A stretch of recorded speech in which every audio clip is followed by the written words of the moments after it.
Welcome to the Clifton Worley Show. This week we have a special guest with us, Pete Jonas. What's up, Pete? Hey, thanks for having me. Oh yeah, it's a pleasure. I kind of reached out to you about doing this interview, because I was at Summer NAMM just last week, and I had stopped by the Fender booth, and you were playing this really sweet triple pickup Jazz Master, I believe, and was just really Yep. playing some real tasteful tunes. And anyways, I got back home and I was like, you know what? I kind of would like to know a little bit more about this guy. We have a few mutual friends in common, and matter of fact, we were talking about this earlier, but I believe it was last year at Summer NAMM. I was at a booth. I was hanging out with Anthony from Sinusoid, and I believe you were there. Best dude. Yeah, he's a cool dude. And anyways, so we kind of struck up this conversation. I remember it, and we were talking about this earlier. I think at the time, like, you were telling me that you played like Hammond organ for this church in California somewhere, and then so I kind of had like this idea, like you were this this keyboardist, and then and then I saw you, I was blown away. You're playing guitar at the Fender booth, and so anyways, I just kind of wanted to introduce you to our audience and kind of get some backstory. First of all, let's go back, and you were telling me how you got into playing music. Yeah. Well, quickly, the church that I was playing organ for was in Massachusetts, Oh, in okay. a suburb of Boston. Yeah. But yeah, I got into playing music just kind of through passive curiosity. My sister had a guitar, and my parents had a lot of records and CDs. They're big music lovers, but neither of them are musicians. Mm-hmm. Other than singing in church choir and stuff, and I think my dad actually sang a solo at his church this morning. I haven't gotten around to watching the video, but yeah, so music enthusiasts for sure. But no one's been a professional musician yet.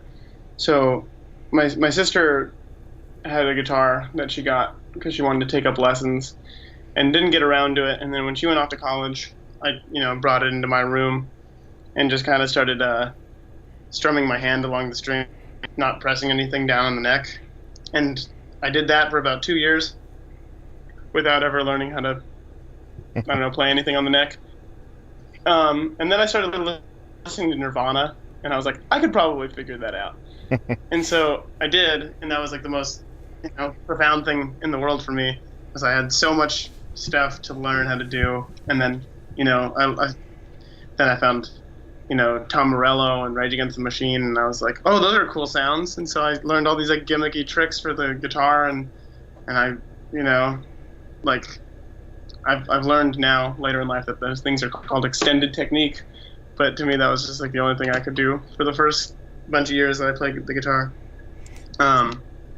Yeah, and then my dad had a close friend at Yamaha Pianos who was able to get us badges for NAMM when he saw that I started, taking serious interest in music. And I started going to every concert that I could, and I started really formulating my own opinions about bands that I liked and music that I liked. And I met the now really great guitarist Mason Stoops Mm-hmm. my first year at NAMM when I was like 11, and he was 17, 16. And then we reconvened the next year, and we saw each other again, and he said, hey, I remember you from last year, like, let's get together and play. And so we did, and then we talked afterward. We had a close mutual friend, which was crazy, our friend Nigel Wilson, who I met because I would just ride my bicycle to Guitar Center from my mom's house. It was like 7 miles or something, and when I was just bored in the summer, I would bike 7 miles to the heat to go to Guitar Center to play with synthesizers and guitars. And I met Nigel because he was working there, and it turns out Nigel and Mason went to high school together, and we met through that. And then, every time Nigel would and I would hang out. We'd go hang out and jam with Mason, and we've all just stayed in touch just through music and through gear and being nerds together. And it's been awesome to have people like those two guys in my life who have just been older and better at it than me my whole life, who have just kind of saved a lot of time for the trial and error stuff of like, hey, this is a good thing, this is the bad thing. Yeah. Yeah. Well, I'm curious, what you're talking this time frame, what year is that? Do you remember, kind of get a ballpark? It must have been like 2000. What year is it now? 2018. Must have been like 2007, 2008. Okay.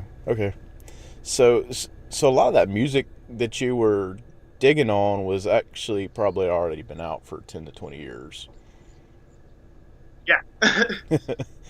I mean, around that time, I started really, really getting into the White Stripes, too, when that was a little bit more recent. Yeah. And then after that, like the Back Tours, which is White's band that was then current. And that was the first band that I saw live that I really, really was into. Like, I got to see White play the guitar.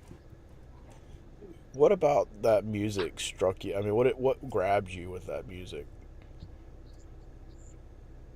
I'd say, like, the definition of it is that, like, every melody that's played in that music has such gusto behind it and, like, such purpose. And even, like, the like, more delicate, sensitive sides of it are just, like, they're full of intent, you know? Like, nothing is played that doesn't need to be there. There's nothing, like, you know, being a studio guy, you like going to studios all the time. People are like, just give me just pads. It's like, that can mean a million things. And just like, I don't want to give you just pads. I want to like put pads there if they need to be there. And like, if so, like, let's spend 45 minutes making it sound perfect. Like, yeah. But you can tell that there was never any of that. Like, it was so lively and like so passionate. I think all that music, Nirvana and like the White Stripes and. Yeah, like kind of like a rawness. Like this is, it's almost like I'm on a mission and I've got a guitar in my hand and I'm trying to make it happen.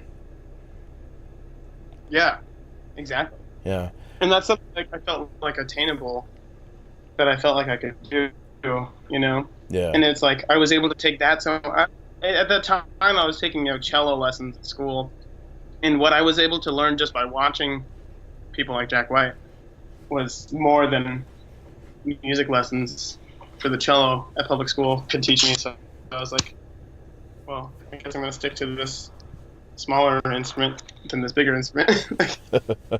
Yeah. Which the cello is a beautiful instrument, but I could see that it's just such a difference in the two worlds, in the rock and roll and the classical. If I had heard different music, like different music on the I'd cello. heard, you know, Yeah. I'd heard like some Tchaikovsky or something, and like seen what a cello could really do. If you really knew how to rock that thing, the story might be different. But yeah, absolutely. And I did later, you know, and like that's the kind of right, you know, is like stuff that sounds good on cello. And I want to get to that in a minute, about kind of moving on to classically trained versus just self-taught. But you know, so during this time you're teaching yourself guitar and all of this, and what you started jamming with these guys who are recognizable names now, and they're way older than you. They're kind of mentoring you and pulling you into this world of music. At what point did it occur to you that, hey, I'm pretty good at this? I don't know. I feel like when I was young especially, I was like, it's kind of like all I wanted to do, you know? Like, I remember I went and saw like a Broadway play. I saw Grease at like the local theater that like in Orange County, which is where I'm from. And I saw that, and all I could think about was like, man, it'd be so cool to like write this music and like, you know, it like, and I was 12 or something, And so I think it was more of just I need to be good at this. Like I need to be good at this so I can keep doing this forever. Like Yeah. because I realized like you had to be really good to do it for a living. And like still today, that's my mentality is like, wow, I need to get so much better if I want to keep doing this. Like, Yeah, it's it's the music world's kind of crazy. I'm sure. Like, did you continue to go to NAMM every year while you were growing up? hmm yeah, I've been actually to every single winter NAMM since 2009, I think, Wow. since I started going. Yeah. Did, Yeah. did that? I know that kind of pulls. It's like birds of a feather flock together. What hmm is that? I'm sure that helped, like, kind of just seal the deal for you. I'm sure. Yeah. Well, because I mean, when I started getting really into guitar pedals, just because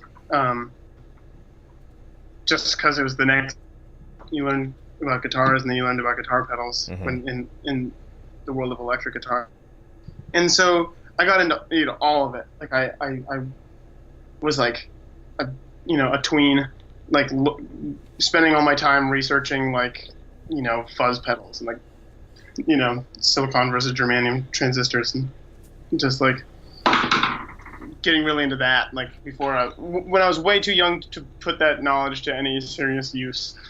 And then I started going to NAMM and hanging out in like the bottom floors and the people who were down to talk to like a kid who just played the guitar, I was probably 13 at this point now. And Ben Hines from Dwarfcraft was the first person to ever really give me any kind of time of day.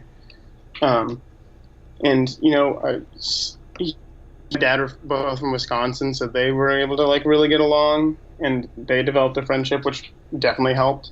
Mm-hmm. And actually, Ben was like, "Hey, next year, why don't you come and like demonstrate pedals at my booth?" And then I did, and like that was when I was like 15 or 16, and I spent like a whole NAMM just playing with some Dwarfcraft pedals. It was before, they were still like painted with nail polish Oh, at wow. this time, Yeah. and now they're like doing great stuff. Now they're making really quality studio gear and stuff. But like, I was just hanging out like before, and yeah, and then that turned into Doug Cower. Like I met him through Mason because Mason had got a Cower guitar, and Doug also was really down just to talk to me and like, I don't know, let me play his guitars for him like at NAMM the next year, and Mm-hmm. and through those kind of cases, like what that's kind of any legitimacy I may or may not have is thankful to people like that who have been like patient enough to like let some kid sit around and play their stuff for a whole weekend like twice a year. Yeah. So Yeah. That's amazing. Doug's a really cool guy. I love his he's stuff. the best, Yeah. best of the best. So, what was going on? Like, were you playing in bands? What was going on during this period? Yeah, I've kind of consistently played in all bands. I've always been like writing music and keeping the best of the stuff that I have kind of hidden. Yeah. Because it'll be there one day when it's ready. But yeah, in middle school, I think that was actually the catalyst for when I was like, I got to learn how to play something on this thing. Was in middle school, there was like these kids who I always liked. They were kind of cooler than me, and they're like, we're gonna get a band together. And I was like, cool. I'll play acoustic guitar for that, because they're like, we want an acoustic guitar player. And then I came to the first, and they're like, okay, great. You know how to play that? I was like, yes. I didn't know how to play that, and I didn't even actually have an acoustic guitar. So I showed up to the first rehearsal that they let me show up to with my electric guitar, which is the same one from my sister's bedroom, a red Squire Strat. And I just tried my hardest to learn all the parts and come up with new ones that I thought were cool. and then yeah, really did that. And by that time, I was like, oh, I know how to play songs now. And in high school, I was in a band. We played, a lot of early high school. I was playing Fender Rhodes for a band. Nice. Which I basically played Fender Rhodes exactly the same way I played guitar. And we played a lot of bars and restaurants and some weddings and some relays for life and things like that. Yeah. And that was good. It kept me from needing to get a job until I was like, then I would have had to normally get a job. And then after that, like, I got in touch with some people in LA, just as a guitarist. I played with Justin Abrams. He's like a LA dude. He started hiring me to play guitar, I think when I was like 17 or something. Mm-hmm. He had just come out with a record and touring with it, so I toured with him a little bit playing guitar. And then that other band that I was playing Rhodes for, we were getting a lot more like rock and roll kind of requests and playing like house shows and more of that stuff. So I just switched to electric guitar and we changed the name of the band, but it was the same band except I was playing guitar instead of piano. Yeah, and then like pop stuff. I got in touch with Roy English. He's like an amazing songwriter and pop music producer. It's really awesome. He's in LA. My sister actually knew him from high school, and they were best friends. And he used to hang out at my house with my sister when I was playing the cello, and saw that I played guitar. And so when I was like a senior in high school and freshman at Chapman University in Orange, he got me a bunch of gigs up doing session stuff, doing studio work at like a lot of the studios in Hollywood and West Hollywood. Yeah. Keeping me off the streets. Well, I want to get to that in a minute, about your session work, but I want to go back to something you said about the Fender Rhodes. I don't see a lot of guys who, you had like a full-fledged like old suitcase Rhodes or something. Yeah, Rhodes 73. Okay. It was actually it was my friend that he got his brother-in-law, who he bought from Stevie Nicks' old piano technician, and it was actually the exact Rhodes that Stevie Nicks toured with for like 5 years. Oh, that's killer. So it was previously owned by Stevie Nicks, and it has like all the inspections for her whole tour like written on the inside in pencil. Oh, wow. Is that it's really cool with like the amp inside, or is it like external where you got to power your own? Huh? Is that the one with the amp and speakers in it, or is it like the one where you plug it up to an amp? Yeah. With the really weird cable that like is only for that, Mm-hmm. You can run it through, you can DI it, but then you can't get any of the tremolo controls, so you definitely just want to mic it. Nice. Well, that's such an anomaly. Like, you don't see even in my generation. Like, I'm a good bit, about 10 years ahead of you. But even in my journey, Mm-hmm. like, that was an anomaly, and I always wanted a Fender Rhodes. I remember going to what became Mute Math. Like, they were some other band before that, like Earthsuit or something. And I used to go to early Earthsuit shows in New Orleans, and the guy, the frontman for that, played back then a Fender Rhodes, and that was so weird to me. Like, nobody even back then was playing that. Like, everybody, was just playing something that emulated that. And even today, like, there's such great emulations that you never see, like, people, like, hauling around Rhodes, So I imagine that was a journey in of itself. Yeah. It was great. I mean, you had to, like, rent a truck? I mean, borrow a truck to probably haul that thing around every gig, huh? Fit in the back of my friend's Hyundai. Oh, nice. So, you're a little bit of a multi-instrumentalist. I mean, a lot of guys, like, you'll be at NAMM and you're demoing a guitar, but you play Hammond organ, you play Fender Rhodes. I think I've seen like there was a stint like where you were playing accordion for somebody. Uh, what Yeah. do you I mean, is that in your self-taught doing that? What kind of like pushed you in that direction? Um, Wanting to be the center of attention, probably. Like hearing a bunch of records and like it's like this was like an organ-led band. I was like, I want to do that, and then like a band with a very like strong singer in the front, and me being like, I want to do that too, and then hearing people like Mark Knopfler play the guitar, and be like, oh no, that sounds really cool. Like, Yeah. Yeah, I totally get that. Like finding that thing that for whatever situation you're in, like finding that that cool factor and trying to be the coolest thing. I totally get that. That's relatable. yeah. And then like now as I'm starting to get like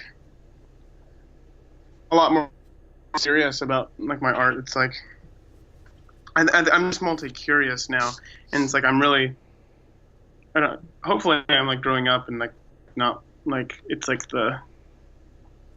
it's not the satisfaction of seeing that people are paying attention, but just like playing the music that I feel like should be heard, and like so if that means like playing for the reason I got into accordion was started getting really into like Caribbean music, and Mm.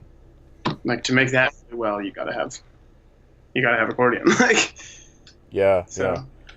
No, that's way cool. so it's like I'm sad of the music and take myself out of it as much as I can, Yeah. because Well, that can be the death of a lot of great music is ego or yeah. So, are you writing your own music, or are you kind of playing for other people predominantly?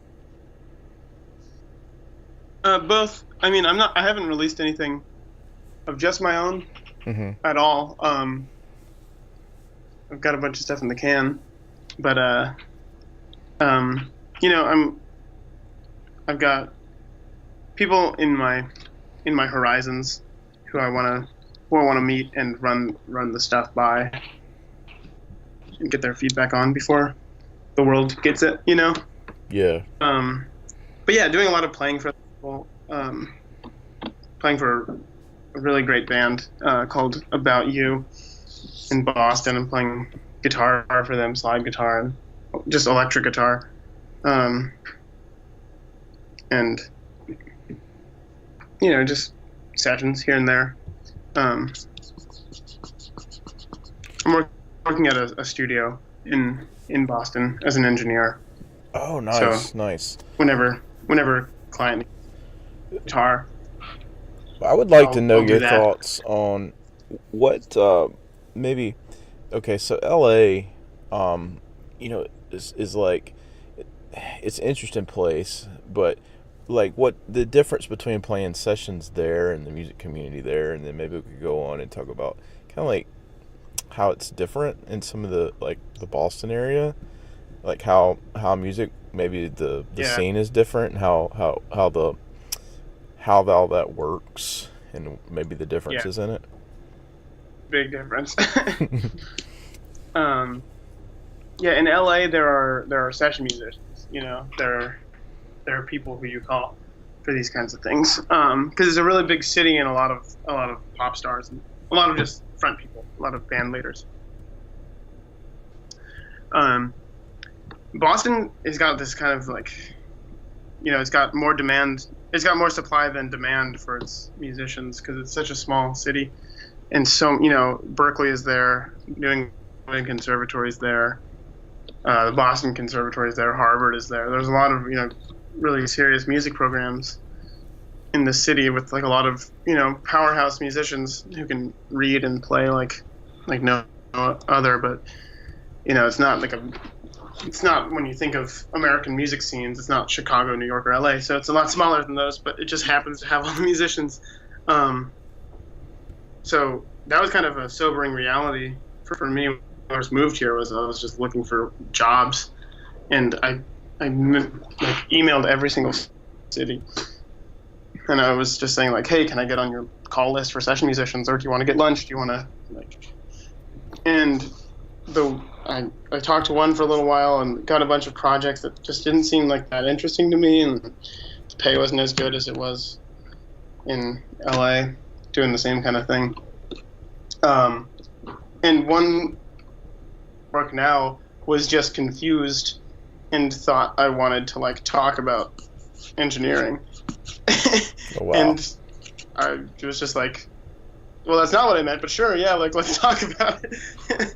And so started interning there, and you know, I've been doing that for a year.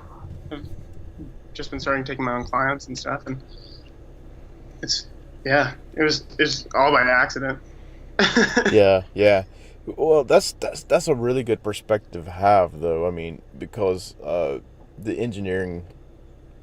I had a guy warn me one time, though, and I don't know if this is true, but he said don't be known as the engineer, because he said if you do, then like people see you as that, and you know not the guitar player or the guy who is a musician, even though I bet everybody who's an engineer is a musician, so I don't know if there's any truth to that, right. But I always was kind of scared to jump into that world, even though like now it's like, man, I would love to know all the ins and outs there, Yeah. I mean, that's true. I was literally just warned that exact same thing on Friday. When I was talking to my friend Nigel, I was telling him I was looking for some jobs out, and I'm thinking about moving back to California. Mm-hmm. I'm looking for some jobs out there. And I was like, I just want to get a good job engineering. He's like, but don't just be that. I was like, well, I don't want to just be that. He's like, but be careful. Like, it's really easy to become just that. When so many other people aren't that. Yeah, that's kind of like kind of like not as many guys are probably good at that as a musician, and it probably get known for that, and you end up like that's where the work becomes. I would say the same thing, like if you ever like get really good at live sound, like, and you end up getting into all that, owning all that equipment, and you become less and less like the guy who's in the band and more the guy who's out there running sound for everybody, Yeah, no, I completely agree. I really have no desire to get into live sound. I've done it a couple of times and it's fun, but yeah, like, it's hard work. I like engineering because it's it's like a lot like painting. You can kind of like sculpt, like craft these soundscapes that are like. I've really looked up to Blake Mills, as being a person who really, really balances. I mean, he is an incredible guitar player and a great songwriter, but like he really cut his teeth like engineering and producing, and I think his approach to the guitar as somebody with like an informed perspective of that is really great, because he'll never overplay. He'll never play things that no one wants to hear. Like he's it's like playing exactly what the music needs. Yeah. And yeah. Well, But you're totally right. It's and I mean, I'm not. To me, engineering would be a lot of fun. Just, and the only level I've had is just at home trying to record. But to be able to run an analog board and have a whole rack full of preamps and learn how to dial that in. Of course, I'm not sure there's a lot of studios that do that anymore, but that would be my ideal of like a really fun time. Yeah. Go in and play with that all day. I don't know. Have you ever met Chris Colte? He's the guy who he makes all the coffee at the Earthquaker booth. No. every NAMM, he's the guy who's always like pouring up coffee. He owns like the sweetest studio I think I've ever seen of just analog gear. Nice. And It's that's in where Detroit. Detroit. Okay. Yeah. Huh. Yeah. Yeah. That was kind of like growing up and stuff, and I'd like look at these magazines and stuff, like like maybe the Allman Brothers or whoever, like these black and white photos, and they're sitting there in the studio with all this gear and everything, like the analog junk. Yeah. And it's just always Yeah. such a I don't know, like a like it just wanted to pull you in, and then the Yeah. digital stuff is a lot more practical, I imagine, but like it's just always been this thing, like, man, that looks like a lot of fun to and Yeah. you got to know what you're doing, and even playing with tape, is crazy. It's just so, you almost got to learn how to work on that stuff, Yeah. keep it going. Totally. I mean, that's a goal of mine, is to make a cover to cover without a computer. Oh, that'd be Like, amazing. Yeah. Yeah, that would be totally amazing. Um, well, let's talk a minute about, I wanted to pick your brain about yeah, the you're going to Berkeley. You've been there for how long, you said? year and a half, but it's my senior year right now. I Okay. transferred there from a different college. Okay. And I would like to know, kind of like, it seems like you've kind of come to this very self-taught, uh, arena, and playing in studios as a session player and everything, and then you go to this formal uh, school of music. What's the biggest differences to you, and is there a tie in together for you? Oh yeah, I mean, yeah, it was way more so Chapman, the school I went to beforehand. It had like a conservatory Mm-hmm. program, so it was just classical music before. So I mean, that was my entrance to like academia music, was just straight up classical music. Um, and I had a lot of, the reason I wanted to study music at a higher level. I really loved classical music. I really loved classical music. Like, I would always listen to, like, I remember just listening to like Beethoven's Third. I had a cassette of, and like I would drive around my first car and just be like, this is the most empowering music that there is. And then, finding Glenn Gould really like made me want to learn how to play the piano better. And then getting into a conservatory where like that's the only music that's recognized as being real music, I felt like it took the power away from it. Like, it's like when you don't recognize that this is the same material that the Talking Heads are, or that or that the Allman Brothers are, like it's, you're just accepting that this is just the way it is. And so I remember I started getting really into the Talking Heads and really into that kind of music that was very, very like African inspired. And so I started asking my professor about polyrhythms at Chapman, and he was like, "Oh, like that's a very African thing. You would really love this class called World Music."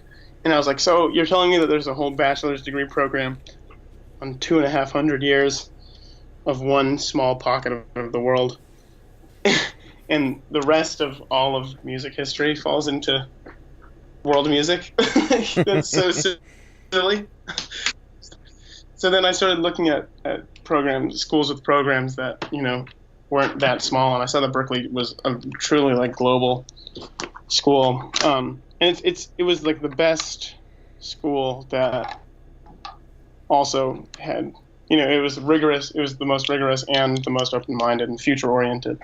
And so I just talked about that in my interview, and I actually played classical music to get into Berkeley on guitar, classical guitar. Mm-hmm.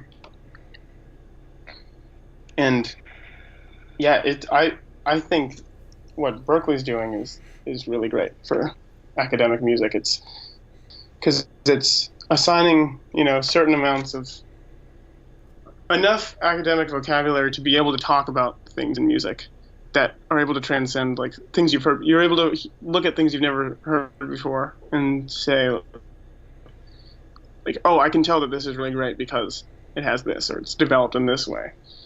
And it's like, it could be, just like really, really far out kinds of music, but the ways that you're like taught how to listen there are really great. Mm-hmm. Well, you were talking And about like the polyrhythms and the African music, and you mentioned that you played accordion earlier, like in a Caribbean type band. What is that? Is that kind of why you leaned in there with the interest in that? yeah, I mean, it just so happened like my landlord when I first moved to Boston is this 90-something-year-old lady Mm-hmm. who moved from Dominica forever ago. And she started the Caribbean Foundation of Boston. She and I just became good friends. And she was having her gala at like the JFK Library. It was a really big deal. There were like former mayors there and things. And asked me to do the music. And she said, "Can you do this?" And I said, "Yes," even though I wasn't totally sure that I could. And they asked for all of this Caribbean music, so I assembled a band and learned it all. And I just bought an accordion because I was kind of getting interested in it. I played in this like Balkan music band, Mm-hmm. which is Wow. like not at all the same. Right. But I learned how to play the accordion. And then and then I'm playing this really kind of fun pocket-oriented groove music on accordion, and it's enough like piano, like on the right hand, and if you can just get the kind of the shape of things on the left hand, you're able to hold it down all right. But yeah. Yeah. Well, the accordion, I'm going to say something. It's always been something I've wanted to get my hands on. I never have.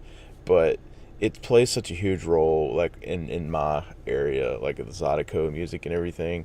And I'm sure there's, like, Yeah, kind of you're from the Yeah, I'm about an hour out of New Orleans and kind of, that's the grew up best around city here. in the country, man. Yeah, I love the uniqueness. It's, you're not going to find another city in the U.S. like that one. Um, the music, Yeah, the music is so, it has the best too. yeah, it's so hard to sum it up because in some ways it's kind of like a city like with an old soul, like the music. It's like very dated and very, Mhm. um, it's kind of a closed city when it comes to, like, there's not a lot of guys coming in from the outside getting involved in the music scene there, you know. Right, It's kind of very like homegrown scene. right. Um, but like I've heard New Orleans described as kind of like the North Caribbean because it's the gateway to Hmm. all of that, and even like you could hear like the reggae music and everything. Like a lot of that had such a like a Yeah, 50s rock and roll influence in it because those guys were catching the radio from New totally. Orleans, growing up on Yeah, that. So like Fats Domino and all of that, Louis Armstrong. And Fat so Domino, one yeah, of my favorites ever. yeah, he's so great, and I mean, it's just a very carved out, very stylistic kind of music, but I mean, it really gets its point Oh yeah, across. and that is just rocking those chords Yeah, all day. yeah. So I could see that, like the accordion like has a lot of influence there in that music, and then you kind of surprised me when you said the Caribbean. I never thought about that, but that makes total sense. Yeah, the accordion is kind of like the most like it's a convergent instrument that kind of popped up in its own forms like all over the world independently. Like the harmonium has been in India forever and like in its own way, and it wasn't it was like with it's it's a shame that it came from this, but like with imperialism and everything, that's how they got the keyboard the way it is now. Mm-hmm.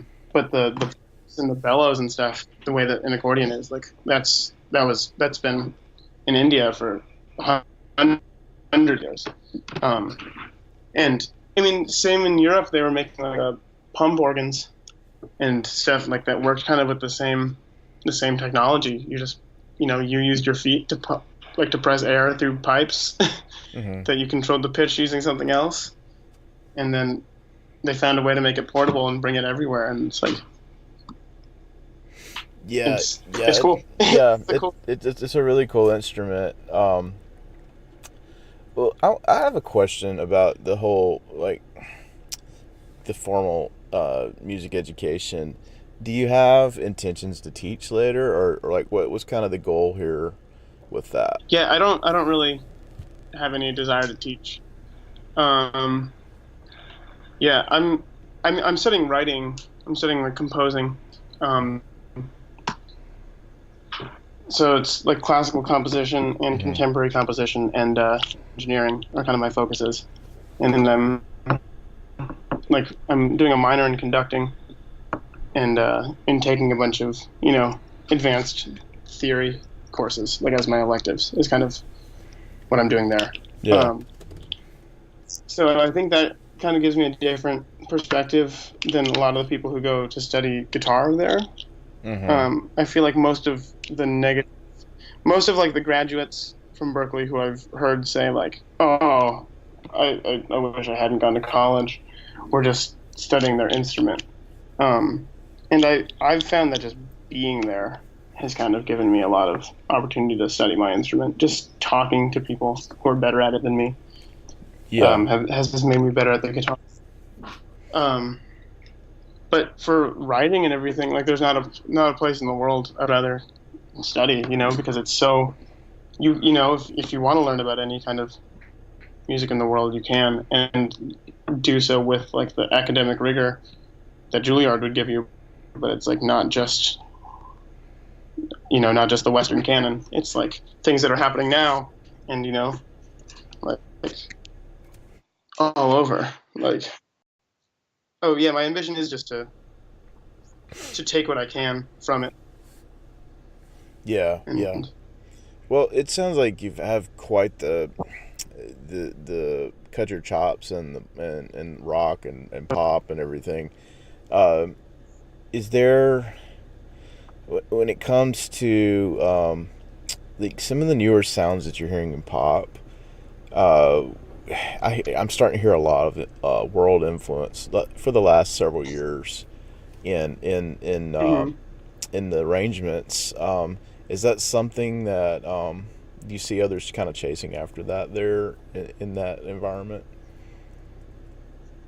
Yeah, I just worry about that. Is like it's I'm starting to hear a lot of the same groove, like that same like reggaeton kind of boom, jackoo, jackoo, jackoo, Mm-hmm. like to the point where I feel like I worry that it's diluting those rhythms, and like that's a really great Caribbean dance theme, like Yeah.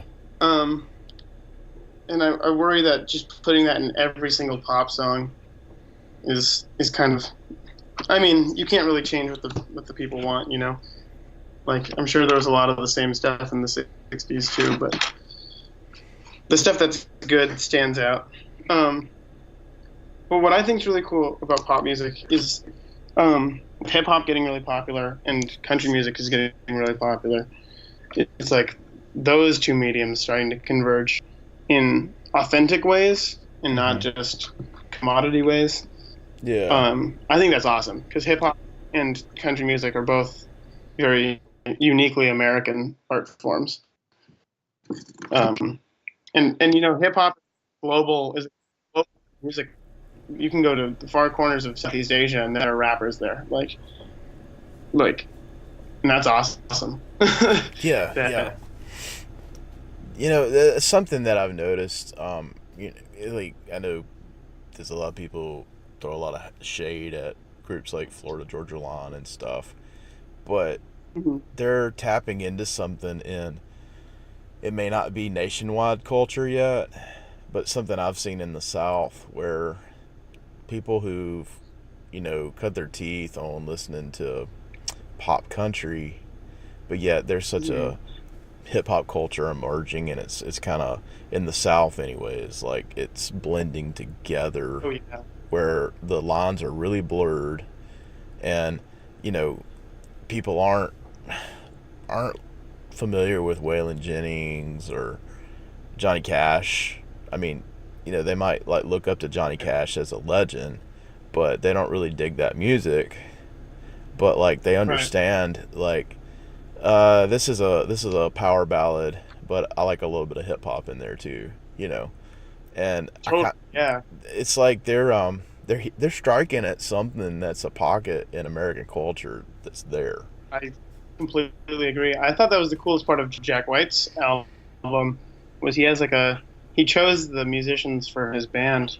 His newest album, Boarding House Reach, um, were just musicians who had accompanied rappers before. Hmm. Like that's how he chose them. I thought that was such a cool thing to be able to do live, was play that kind of music. Um, and then uh, it's Jack White, so he's writing all these very like authentic old country songs, but then putting like trap drums behind them in like a sincere way. It's not like these things both sell, but it's like yeah, like you said, really tapping into American culture. And Yeah, yeah. I can really remember because I was I remember Jack White coming along, kind of in my early college years, and I remember like as a kid, like my grandfather having a Silvertone arch top and thinking that was the yeah, coolest thing in the world. And like when I saw guys like him like bringing that back mainstream, where now it's like all these yeah, instruments are being sought after and everything. And I mean, I remember my cousin like knocked over my grandfather's guitar and like broke the neck on it, and like being the my grandfather kind of put it back together, glued it back together, but it never was right. Like it needed a neck job and everything. And I remember yeah, like them going to see about getting it fixed, and I remember the synopsis they got from the repair shop was this instrument is just not worth being repaired.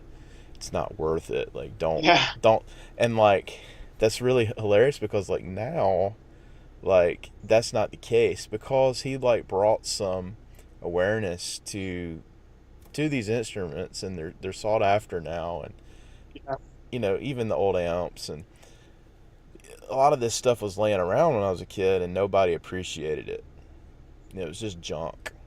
Yeah. So I love And I think that's why Jack White had it. yeah, Like yeah. It was so he like counterculture. he grew up in like a not at all like a privileged setting. He's from Detroit, the youngest of like seven kids, and like Mhm. he just had whatever he could get his hands on. And like I know none of the White Stripes records were recorded on it. Like not a single piece of gear used was younger than 30 years old. Like they did it all on old tape machines in his living room, like with old microphones. Yeah, Like, or maybe the Digitech Whammy. Maybe that was the newest thing yeah, in the yeah. room. But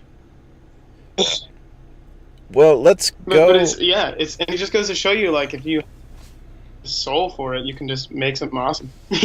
Yeah, and that's the thing is like y- finding the soul in something and chasing after it is like that's gonna speak to culture and population in a bigger level than maybe the guy who's just trying to chase what's hot, you know. Um, Yeah. I see a lot of musicians doing that. Just okay, this is popular. I'm gonna do this. I'm gonna chase after this pedal because, like you said earlier, like walking in the studio and the guy wants pads. Like I've been in situations. Yeah. I play mainly like praise and worship stuff. I've been in situations where, I've been told that exact same thing. Like, I just want to hear you play pads here and make this all Yeah. and it's like to me, like I'm, more like a blues player, country blues player, and like that. I mean, I'll do it, but that doesn't speak to me in any kind of in a level, and so I don't Yeah. know. I can get bored doing that real quick. So Yeah. it I think like what you're saying, like having an intention, and this is my outlet. I'm trying to say what I want to say and express what I'm trying to express, and like Jack White, he's a good example of that. Yeah. Well, I would love Totally. to round this out by, we talked about NAMM and everything. Uh, I would love to kind of round this out and talk about your approach to gear and guitars and maybe amplifiers and kind of get a little gear nerdy here for a minute. Yeah. Um, yeah. I mean, I've been loving the old Blood Noise stuff. My kind of approach is it's almost minimalist, I'd say. It's like I say like, but not because I say like have as crazy of ideas as you can, but then use as little stuff as it takes to execute those crazy ideas. Um, and that's kind of a utilitarian outlook. It's like I don't want to carry a book. So, yeah, I've been loving what Old Blood Noise has been making because it's so useful, it's so practical, but it's so like thought provoking because it's not just straight. It's not something you know how to use yet. I like the feeling I get from using their stuff is what I can imagine what it was like to plug into like a Mutron phaser Yeah. back in the 70s. Yeah. Like it's like, well, I really know what this does, so I'm going to spend a lot of time figuring out what this does. Like, Yeah. and if it's too much, use it at that part of the song. Like, Yeah, they have some really far out sounding like experimental stuff and a lot of oscillation. And from what I've gathered, I haven't spent a lot of time with their yeah, gear, but it sounds like you could kind of that could be an instrument of itself. yeah, and it's cool because like they have those parameters, and then you can dial them way back Hmm. and just get something really classic from them, which is what I love. Yeah. Well, what The else? Dwellers just came out. It's so awesome. The which one? Guitars, I like. Instruments, I just like things that have personality. I've been seeing so many of the same guitars, like different players and same gear, and it's like the one thing I can hope to do is like to differentiate myself is just find things that I think are cool. And a lot of those things are those Japanese made Sears catalog guitars and stuff, and you get like a good technician, good guitar tech to set one of those up, and that's better than anything. Like, Hmm. I'm playing a Cower right now. It's that Which hollow one? body. I Okay, like really the like that. Super Chief one. The Daylighter Express Supreme. I don't know Oh, if they okay, make them okay, anymore. okay. It's really cool. It's an offset. I like mine. It's like 4 pounds, so it's super light. Yeah. So What kind of pickup is in that? what's up? What kind of pickups are you using in that? I think those are the Wolf Tone ones. Oh, okay, yeah, Um, yeah. but I've really had my eye out for very specific like Japanese pickups from the 60s, which I won't say because I don't want to make them cost more than they already do. But I'm going to keep that secret. Make sure that the prices don't go up on the internet anymore than they already have. Yeah. Um, yeah. But those wolf tones are really awesome. The one on the bridge is super hot, and I can really get some like almost distorted sounds out of a completely dry signal. Do you like to push an amp like that with your pickups? Yes, I like for it to sound.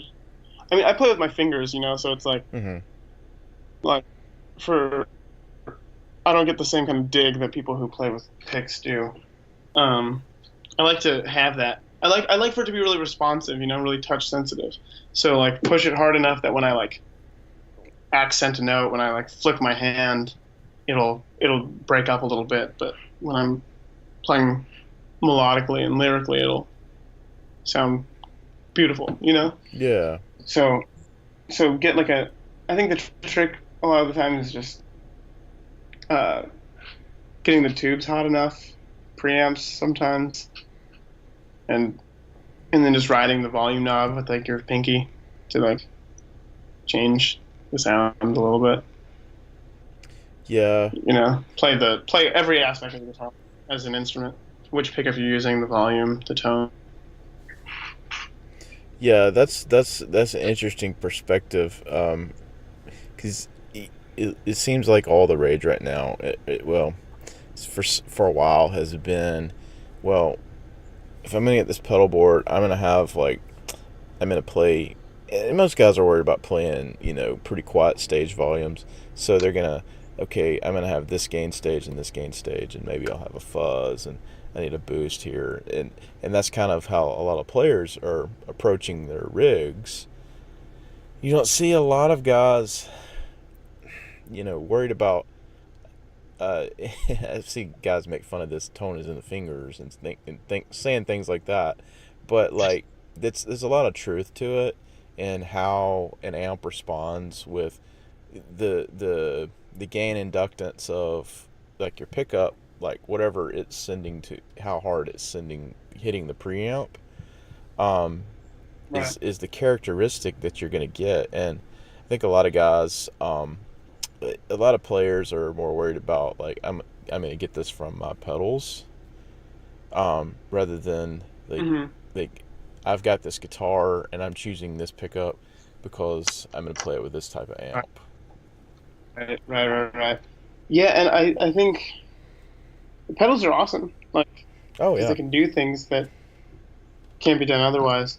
But I think with like when it comes to actually really dialing in a sound that you want to like say something, uh, you gotta think of it like sushi or like or like pasta, Hmm. like Italian food or something, where it's like, well, it's not about having 40 ingredients in your dish. It's about having it's about having like the best rice and the best fish and the best seaweed. Like, Hmm. you know, and then you wrap it together and make something really amazing out of it. And you can tell when sushi is better or worse than other sushi with three ingredients. And the only thing that's really different is the quality of the ingredients. Yeah. So it's like you don't need to just throw in a whole bunch. I mean, that's cool. It's cool to like you throw in like a little bit of Cajun spices or something, or throw in like a little extra wasabi for like a specific effect. But like the ingredients don't need to be good. Yeah. Yeah. But that's I kind of see that like from a little bit of phology, like you can get off into like that really experimental stuff, like making sounds and soundscapes. But like when you play, like for instance, like when you're at the Fender booth, you're going like pretty much straight into an amp with a guitar, and I saw Yeah. your technique with your hands and like how you were, um, plucking along, but you're doing something kind of lyrical, like maybe kind of like almost like David Lindley type of thing, and then you went Oh, off thank into you. playing some slide stuff, Yeah. and like I Thank you. completely understood what you were going for there, and it's kind of an irony, like you go from that and then like into these experimental soundscapes.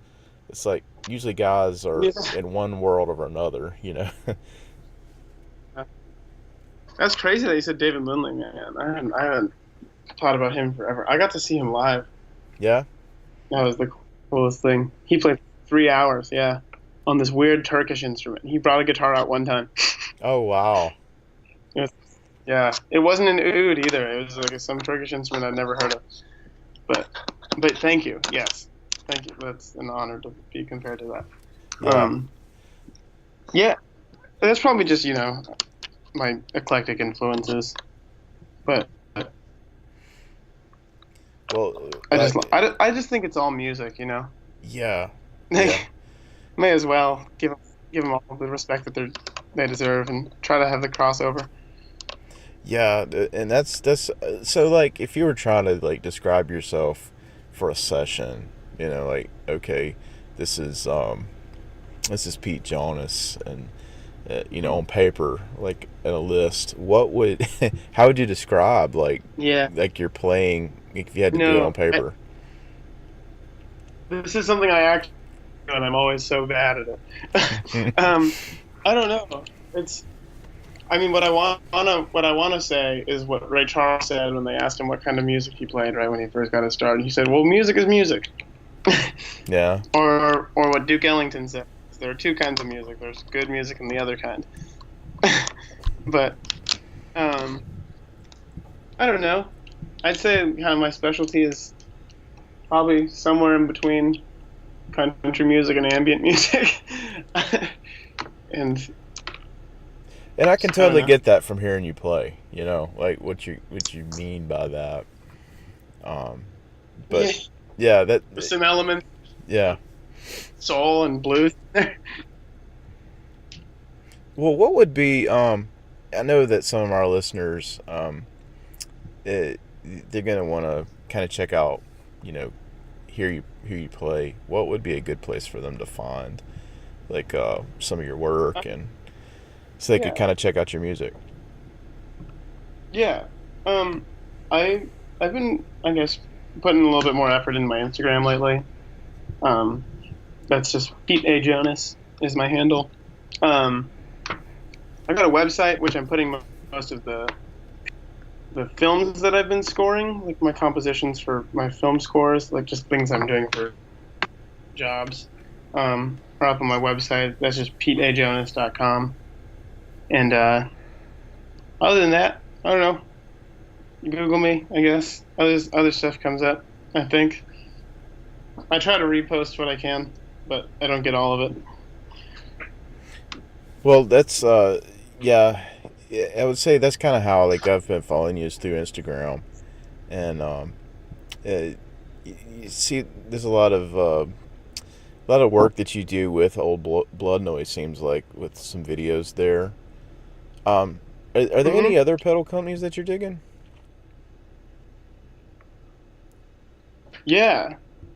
I don't know what he's been up to lately, but CamelTone, they make cables, and they made a couple really great distortion pedals that I've still been using. But those are the best. Absolute mind-blowing stuff that I use in the studio and live all the time is just Chase Bliss. Everything that they've done, the Condor that came out recently is I think it's the single best guitar pedal ever made. Just because it's, it has gain and it has an envelope section, but it has all those parameters that you can automate, and it's controllable by MIDI, and it's just so amazing. And with all the toggles back and the two switches, it's just mind-blowing. And then, I have the tonal recall, which I double actually with the Black Fountain by Old Blood a lot of the times, just for, just one to have, just kind of like tonal recall, just can, what you can command out of it is so much. And then the Black Fountain just uses just kind of like an oil can, kind of like space creating delay. It's really great. And the stuff I've been getting from Keeley recently has been so awesome. Like the 300 milliseconds, that doubler pedal.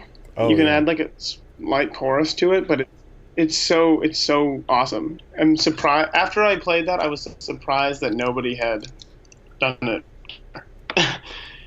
Like Yeah. it was like, oh wow, everybody doubles stuff in the studio. Yeah. Why wouldn't Yeah. you just do that One to time, begin right? with? What do you? I didn't ask you earlier, and we didn't get to this, Yeah. but what about amps? What direction do you lean towards there? What do you look for? Oh, there's a bunch of cool stuff being made right now. Obviously, like, obviously all the Fender stuff from the 70s and 60s Mm-hmm. is like reason that hasn't gone anywhere. It's amazing. Yeah, like um, that's my language right there.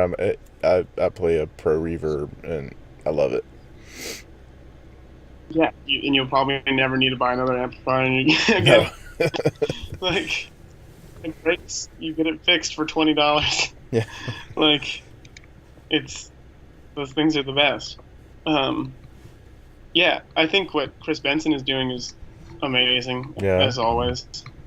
His Benson amp, those things sound.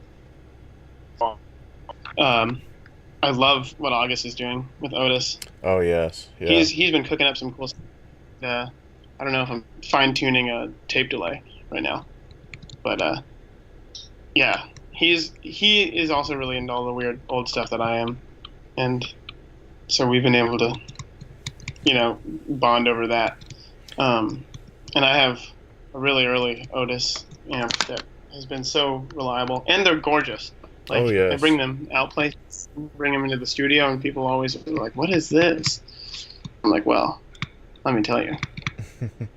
He has some stuff that you can't find anybody else doing what he's doing. Right? Yeah, and that's what I think is cool about both of those guys. Is they're both, like they're not clones. Mm-hmm. Neither what August or Chris are doing clones of other amps. Like they're working out their own models, their own designs. Yeah. And drawing inspiration from everywhere. I think what Austin Hooks has been doing with those projectors are really cool. You mean like old Um, like projector like the amplifiers in them? Is that what you're talking about? hmm Yeah, I think I think we're in the new age, of people are. I think we're just now really starting to figure out what the 21st century sound is, and like you have all these people doing these cool adventurous things that are appropriating old 100-year-old ideas Mm-hmm. and just modernizing them and curating them in a way that people haven't thought about them. I mean, a lot of it's just taking junk, like these Silvertone amps are just old, and you just set them up right and bias them right, and they sound great. Cool. Yeah, yeah. I'm blown away with the level of information that's out there. That you know, when I was growing up, you knew, oh, this was old, but you didn't know what the magic was behind it. And now, like, the information's there. Like, you can read up about this and understand, Mhm. um, what all this gear is doing. I've got And it's one. all catalog. Yeah, yeah. I mean, it's crazy. I think I mentioned earlier, like, even organs, like, that you can take what Hammond did and have a very reliable amplifier in there.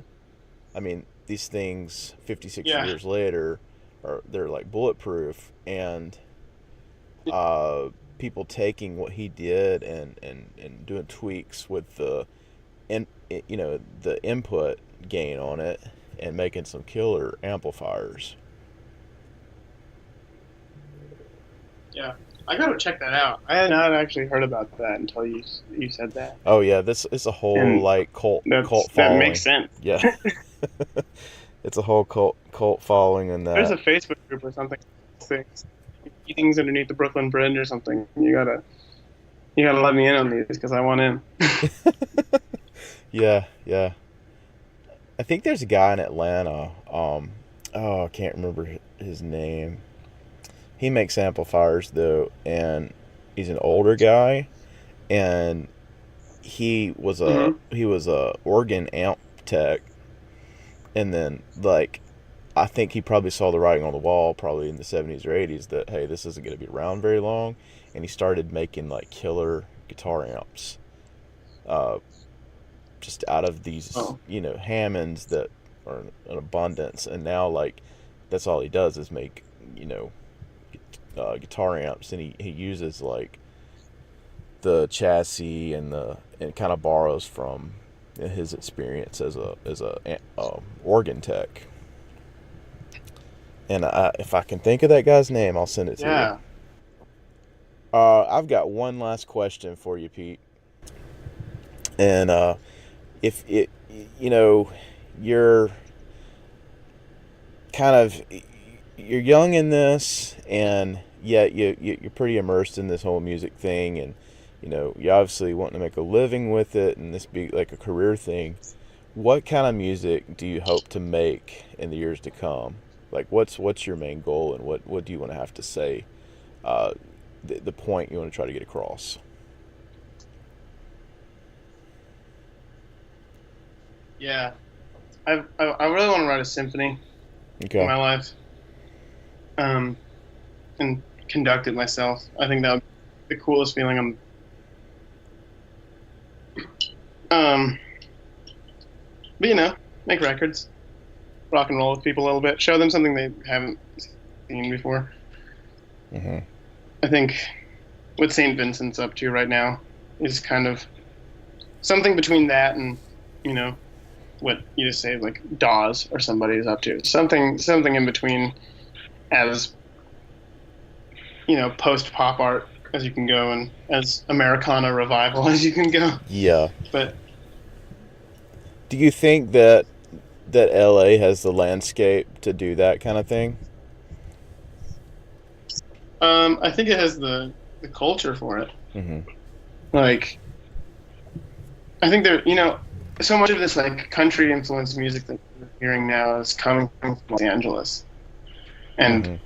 it's kind of, I guess it's kind of always been that way because, Leo Fender was in Fullerton and was making these lap steels and stuff that were getting really big around country musicians in the 50s. And so it's like California has always been kind of home to all these new different crossovers, and like, you know, I guess so. But it's happening everywhere. I think the internet's doing a lot to mobilize people. Like you and I are talking right now from across the country. Yeah, So it's wild. And um, the internet has been key to me getting involved in going to NAMM and covering it, and uh, it's been a crazy journey. I never thought a guy like me from Mississippi would be have gone to all these places like L.A., Sacramento, San Francisco, Nashville, all in the last year or so, and find people who are like-minded. It's because of places like 60 Cycle Hum and uh, some of these podcast groups, and it's just been and then you start meeting some of these people who run these companies, and they're really really cool, and um, it's just, I think it's a great time to where you can find people who are like-minded, who are digging the same thing, like used to. Uh, it wasn't that easy to do, and you kind of stuck to your local thing. So, yeah, that's an amazing point. I want to thank you for coming on and chatting with me, and I had a blast just kind of picking your brain about music. yeah, thank you so much for having me. It's an honor.